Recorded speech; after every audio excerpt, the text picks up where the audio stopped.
Hi, guys. Today I'm going to talk about the choice of having kids. Now, that's a lifestyle. Having kids or not having kids is a decision that will determine the kind of life that you're going to live. Now, a lot of people always shame people because they don't have kids, but that's not good. If you want to have kids, it's okay. If you don't want to have it, it's also okay. And it's much better to not have kids if you don't want to have than to have kids and not plan them. If you want to have kids, you got to plan your kids because those children will grow up one day to become adults and they're going to affect the way that they live in society. They're going to affect the future society. Um, I was thinking about this because I've been watching movies about, you know, people who had kids and the lifestyle they gave them due to drugs or due to abuse because they were not prepared. They were not, and when I mean prepared, it's not just financially, it's also emotionally, it's also maturely. Are you ready to have kids? Are you mature to have kids? I didn't have kids because I didn't want to have kids. I don't regret it, but I have also helped a lot of kids. A lot of kids, the parents who quote unquote wanted to have them, but gave them a miserable life or kicked them out because they were LGBTQ. And now that's very important to know right there that your kids might not turn out to be the way you want them to be because they're not your kid. Like Khalil Gibran said, your children are not your children. They are the sons and daughters of lives longing for itself. They come through you, but not from you. And though they are with you, yet they belong not to you because they belong to life. You may That's one thing that you got to keep in mind. So you don't know what they're going to be in the future. You have you have very little say on that. You can teach them your values, you can teach them the ways of life as you know it, but that doesn't mean that they have to follow that or that they have to be that way. But this is more about planning kids. Like a lot of parents just want to have kids, and you can want all you want, but if you're not ready, you shouldn't have it, whether it is that you have it by yourself or with someone else, because kids are valuable and they're the future of society. I honestly believe that if people who want to have kids, who truly want to have kids and truly plan for them, we will have less serial killers in this planet. There will be less uh, mentally disturbed people because love reaches a lot. I mean, there are very few serial killers who come from loving family. That there are some out there, maybe, I don't know. All the ones that I have read, they always come from dysfunctional family. They were always mistreated, and they were always hurt as they were kids. And then when they grow up to become adults, they are so affected. And I know about this because I come from a dysfunctional family. Actually, one of the reasons I didn't want to have kids was because my parents always made me feel like we were a burden, that their life would have been much better had they not had us. My mom did tell me that I was that my mom once told me, you didn't force me to have you. I had you because I wanted. So now I have to take care of you. But that's what she said, not how she behaved. And one of the things that kids have is that they don't listen so much to what you say. They listen more to what you do, how you behave. You can sit down there and tell a kid, don't smoke, that's bad for you. But if you're smoking, the message doesn't come across. So the message that I got from my parents was that having kids was a burden. And maybe that killed my maternal instinct, but I just never felt the need. And I'm glad because I had a hard life. And having a hard life, it's not good to bring kids to this world. It was a lot of things that I needed to work with me and about me before I can take care of a little human being. So I never had kids. That was my choice, and I'm content with it. Now, society is not so much. Because every time I tell them, they look at me either with sadness or they're like, why? I understand that sometimes they feel, because I know there are women who want to have kids and they were not able to have kids, but I didn't have that problem. I could have kids if I wanted to. I just did not want to have kids because I had to take care of me. I have to get myself in good shape first before I could take care of a little human being. However, like I said before, I have contributed a lot with society because I have helped a lot out there. I became once, and I have helped those kids who need help, not only the LGBTQ, but I also work for domestic violence victim, and I took care of their kids while they were going through therapy or they were taking care of, looking for housing, looking for job. I would take care, and I became a child advocate. I became a child advocate because of Carl's son. She was one of the victims of the Yosemite murders, and I remember that someone in the San Francisco Chronicle or the Examiner, I read somebody wrote a homage to her, and they say if you want to honor her, become a child advocate, because she did that, and I did.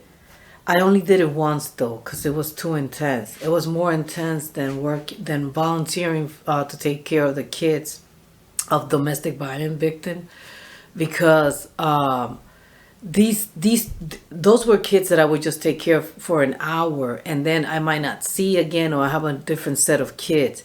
These two kids that I advocated for, you become a child advocate means that you spend time with the kids, try to find out what the kids want, and then you go to court with them and you represent their voices.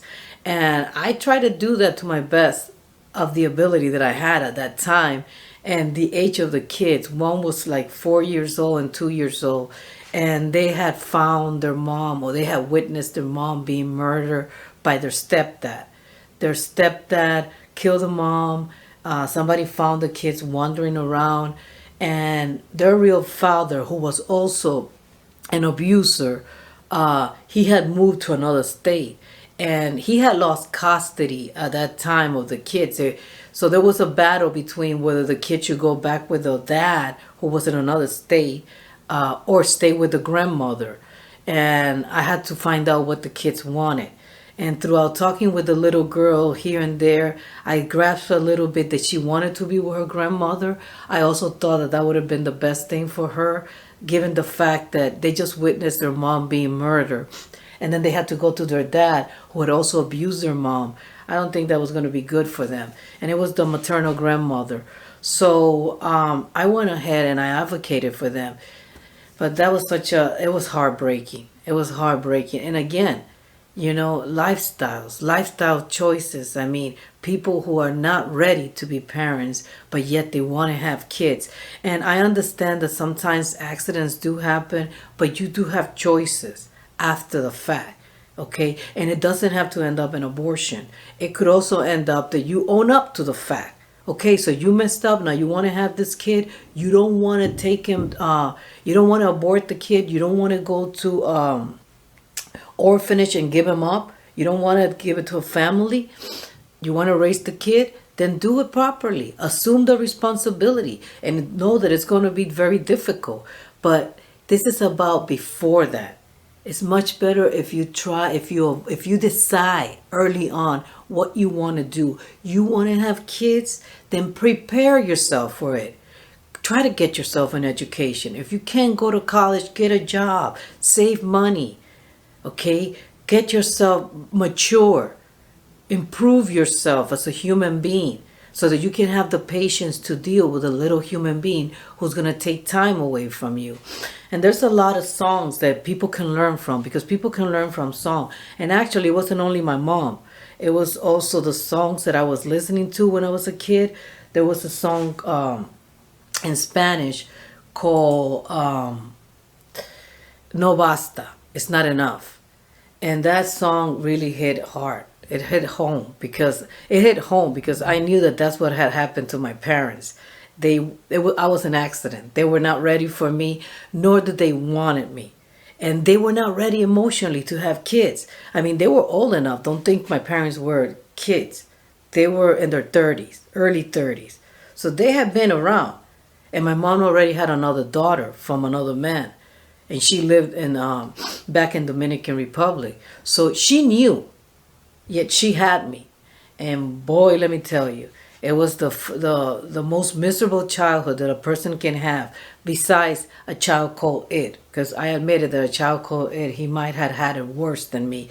This close, I wasn't stabbed, but I was burned. So I know how it feels to not be wanted, and that you have to find that love within yourself.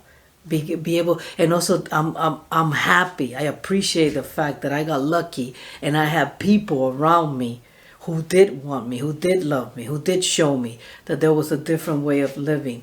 So I just want to show these songs. Maybe you can go ahead and YouTube them and look it up yourself. If you speak Spanish, you probably know about No Basta. I'm just going to translate a little bit of that one in English. And then I also want to talk about JP. Yeah, he's a Mexican American rapper. Actually, I think he's Mexican. Yeah, he's Mexican, but he grew up in LA.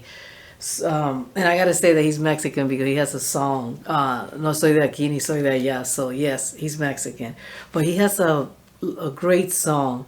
It's a rap song called Un Padre No Es, a Father Is Not. And then NF. Now going, I mean, this is not only in the past. This is also recently. I mean, NF, the pain in his voice, it takes you, it hits you. Especially, I mean, if you're a parent and you love your kid, it hits you. If you're not a parent and you've been through that kind of pain, it hits you too. My mom was not a pill head. She wasn't a drug addict. My dad was an alcoholic, but still. And even though my parents didn't die of addiction, my dad did die of alcoholism. I know, and the difference is that I mean, I love them because they were my parents, but it's not that I really fell in love with them or grew to love them because they didn't raise me to love them. You can't love somebody that is hurting you. So this first song, No Basta, it was back in the 80s.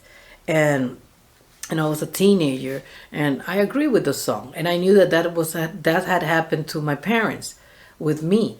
So I decided then, yeah, I don't want to be in that situation. I'm gonna take care of myself. I'm gonna make sure that I don't get pregnant, so I don't have an unwanted kid and unplanned either, because there's a difference. You can want a kid, but if you're not ready, you haven't planned for it, you should not have it, just as much as the person who doesn't want to have kid. Now, if it's unwanted and unplanned, that's the worst.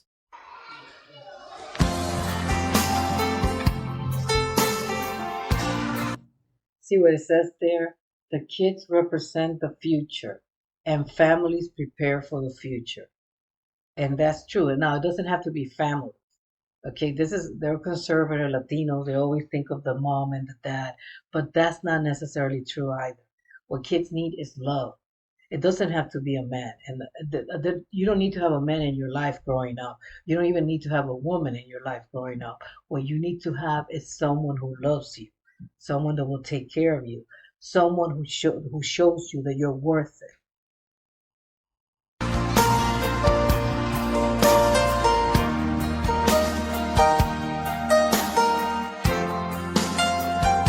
No vas, traerlos al mundo porque es obligatorio, porque son la base del matrimonio, o porque te equivocaste en la cuenta. The same. It's not enough to bring them to this world because they're the base of marriage. It's not enough to bring him to this world because you wanted to. It's not enough to bring him to this world because you missed your period. But he doesn't say miss your period, but you miscalculated the time where you could not get pregnant and then you had sex.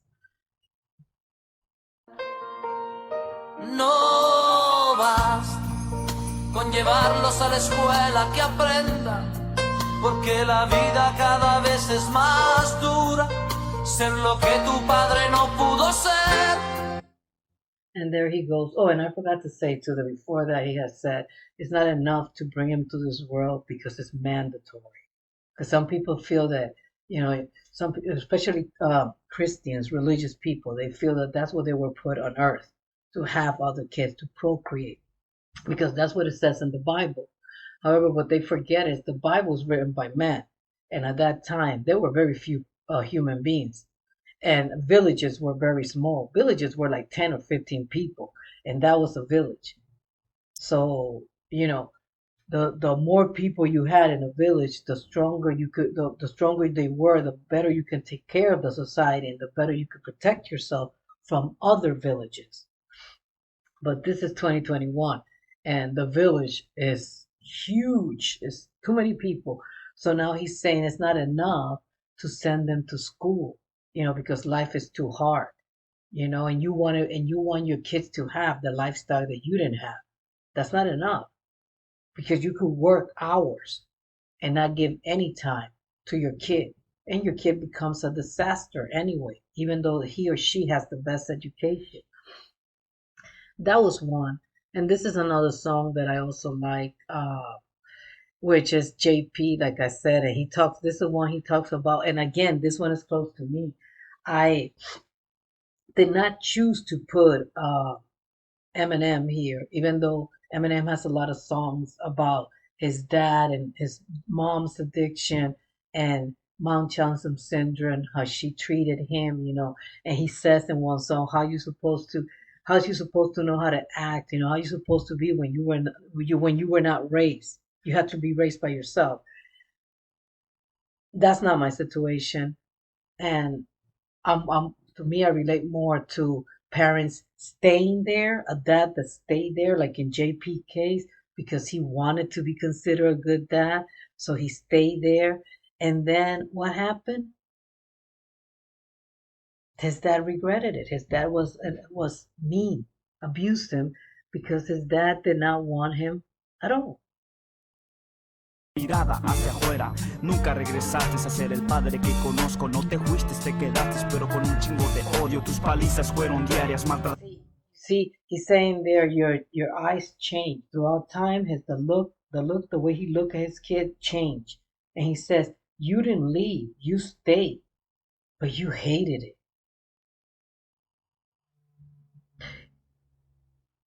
Tratabas a mi madre, nos tratabas como una cruz que Dios te dio para castigar. Those are bars right there. Okay, right there when he's saying that, that's bar right there. Your beatings were daily. You used to mistreat my mom. You treated us like a cross that God gave you to bear, like a punishment. Like a punishment, like a cross, like a punishment that God gave you. And that remembers me of my mom, because my mom used to say that a lot. She's like, esto es un castigo de Dios. This is a punishment from God. No. That was not punishment. You wanted to. You decided to have it. You didn't believe in abortion. So you had me. It was your job to raise me properly. It was your job to show me love. And if you were not ready, then should have given me up. But my mom, old-fashioned, she was not going to do either or. Que Dios te dio para castigarte. Un padre no es solo el que te da con que vivir, también es consejero, comprende tu sufrir. So, you know, a father is not only that one that gives you a shelter, it's also someone who's your advisor, who's your counselor, who understands your suffering, somebody that you can talk to, you can sit down and have a conversation with, ask for advice. Un padre no es solo un raite a la escuela, también es compañero. Un padre no es solo un right. That's Spanish right there. Right there means a right. So your dad is not just a right to school. He's also a companion who understands your sorrows. Comprende tus venas. Un padre no es solo el que te trajo a este mundo, también es tu cuate y te conoce muy profundo. So a father is not only somebody who brought you to this world, it's also someone who's your friend. And he knows you very well. He knows you deeply. He knows when you're sad. He knows when you're going through something without you even having to tell him. Un padre no es solo el que te da de tragar, también es tu amigo y te sabe bien. So a father is not only someone that feeds you, but it's also somebody who is your friend and shows you love. Me preguntaron una vez, ¿qué es lo más malo? Un padre que no conoces o el que te agarre a madrazos. Bars, and that is totally true right there. They asked me one time, what is worth, the father who walks away or the father who stays and hits you and beats you up? Now, what's better? The father that leaves, the non-present dad, or the present dad who's showing you every single day that he hates this life, that he's not happy because you are stopping him from reaching whatever dream or whatever lifestyle he actually wanted to live, and now he can't because he has a responsibility? No pude contestarse una pregunta muy cabrona. Lo que yo he vivido no se lo deseo a ninguna persona. That's I also agree with that. It's a very difficult question to answer. I got my answer, but that's based upon my life experience. I'm pretty sure someone else who doesn't have a dad or who didn't have a dad growing up will feel differently. But he says it's a very difficult question to answer. However, what I have gone through, what I have lived, I wouldn't wish it upon my enemy. I wouldn't wish it upon anyone. Que razona y no esconde su sentir. La manera de superar es querer vivir. Si no... Now, that's a good one too. So he's saying that the way to live is to overcome, to be better. So if you want, you gotta force yourself, motivate yourself to have a better life, have the life that you want. Let me see.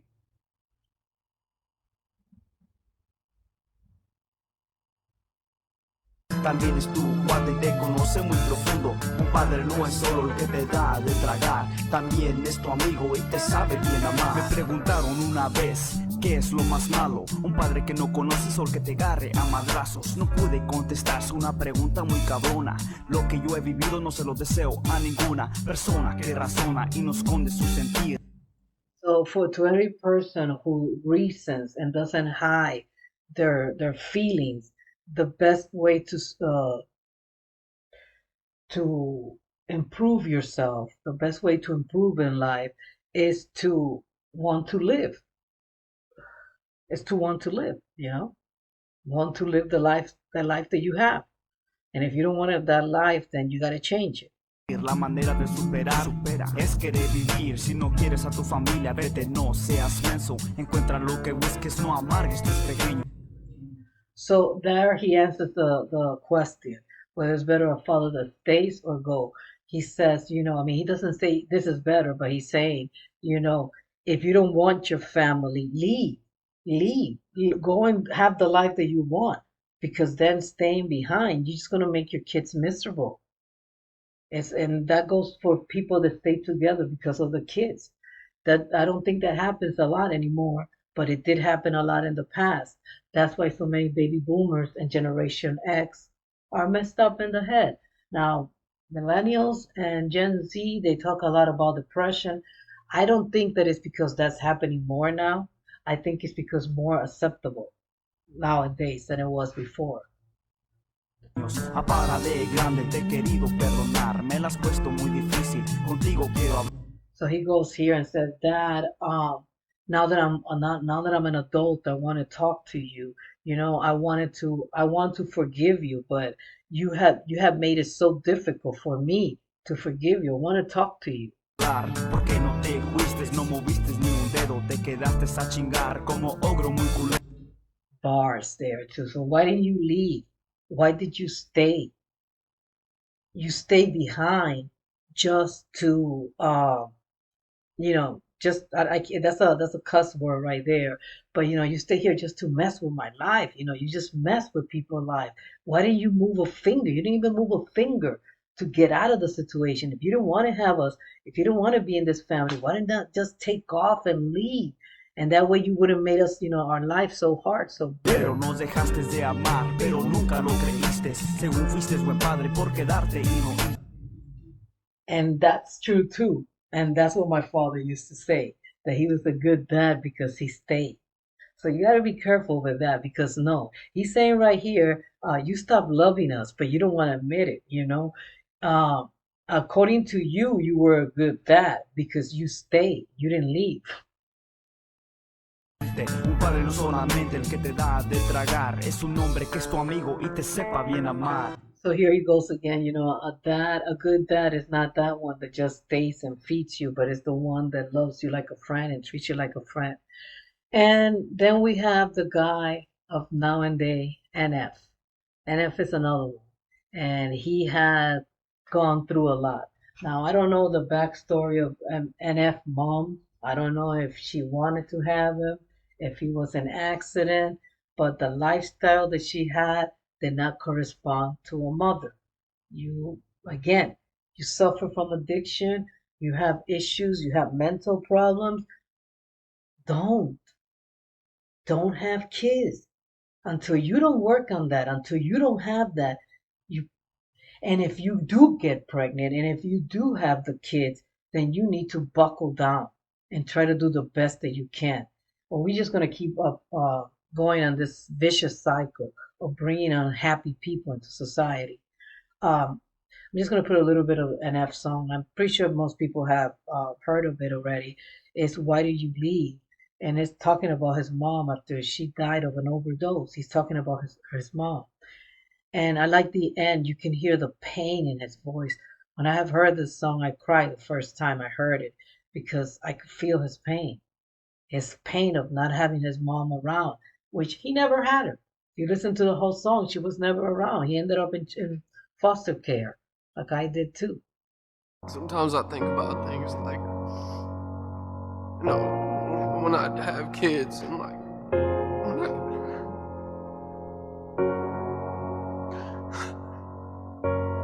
you won't be there, you won't be there for any of that.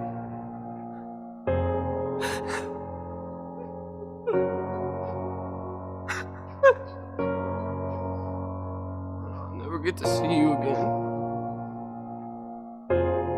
Sometimes I wish I would have just called you. I wish I would have just picked up the phone. You were here. I mean, you should have been there for us. You should have been here. The pills got you right. And pills got you right.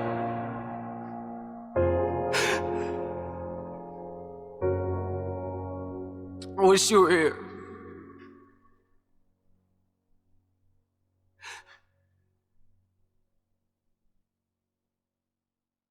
So anyhow, I just want to leave it on a happy note. Again, this was for people who haven't had kids, who are thinking about it. If you want to have kids, have it when you're ready. Please. It affects all of us. The kids that you bring today, the lifestyle that you give them will affect future generation. And that's a fact. Everything is connected. We're all connected to each other. It's a chain. I don't want to age in a world of dysfunctional people, and it's already going like that. I don't want to age in a world where people are angry and upset at their life. I want people to love life, to enjoy life. And the only way you can do that is, well, not the only way, but the best way that you can have that is having a happy upbringing. Okay, yes, I was abused as a kid. My first 10 years of my life were horrible, but I took from the people around me who gave me love. And there were people around me who gave me love, who showed me that there was something different than the lifestyle that my parents were giving me. And at 10 years old, I was able to escape that. I moved away from my parents. I lived with my older sister, and I was at my teenage year from 10 to this day. My life has been happy. I had my problems, I had my obstacles, but I have overcome them, and I have become a better person, a better human being. So I hope that you like this video. Please give it a thumbs up and subscribe. Take care. Bye.